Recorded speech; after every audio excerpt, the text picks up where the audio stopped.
ایک مرتبہ نبی کائنات صلی اللہ علیہ وسلم تشریف فرما ہے اور ایک یہودی عالم آپ کے پاس آتا ہے.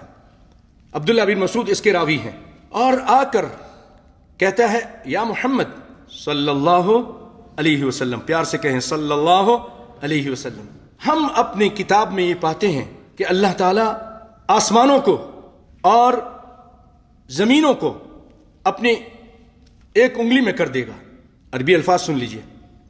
انا نجد ان اللہ یجعل السماوات على اصبع والارضین على اصبع, کہ اللہ تعالیٰ ساتوں آسمان کو ایک انگلی میں, ساتوں زمین کو ایک انگلی میں, والشجر على اصبع, جتنے درخت ہیں ایک انگلی میں, والثرى على اصبع, اور جتنی مٹی ہے ایک انگلی میں, وسائر الخلق على اصبع, اور باقی مخلوق کو ایک انگلی میں. فیقول انا الملک, اور پھر اللہ تعالیٰ فرمائے گا قیامت کے دن میں ہوں بادشاہ, انا الملک. فضحک النبی صلی اللہ علیہ وسلم, کائنات کے امام ہنسنے لگا, مسکرانے لگا, بلکہ ہنسنے لگا. آپ بہت کم ہنسا کرتے تھے, آپ اکثر مسکرایا کرتے تھے. اس قدر ہنسے حتی بدت نواذجہ, یہاں تک کہ آپ کی جو کچلیاں ہیں, جو نوکیلا دانت ہوتا ہے وہ نظر آنے لگا.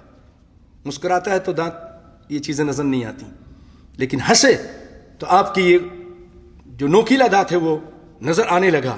اس کو نواجذ بولتے ہیں.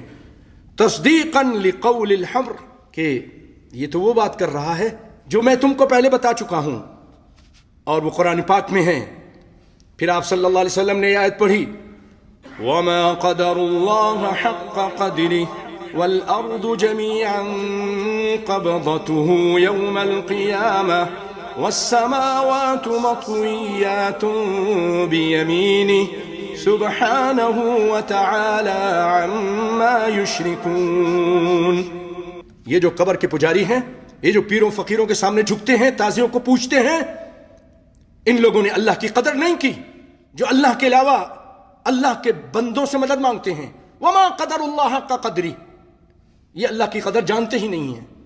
وہ اللہ, ساری کی ساری زمین اس کے قبضے میں ہوگی, اس کے ہاتھ میں ہوگی.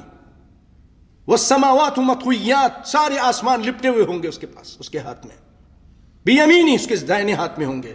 سبحانہ وتعالی عما یشرکون. پھر اللہ کہہ رہا ہے کہ اللہ تعالیٰ پاک ہے جو تم اللہ کے ساتھ شریک کرتے ہو. ہؤلاء شفعاؤنا عند اللہ, یہ اللہ کے سامنے ہمارے سفارشی ہیں, یہ اولیاء اللہ, ہمارے بگڑی بنانے والے.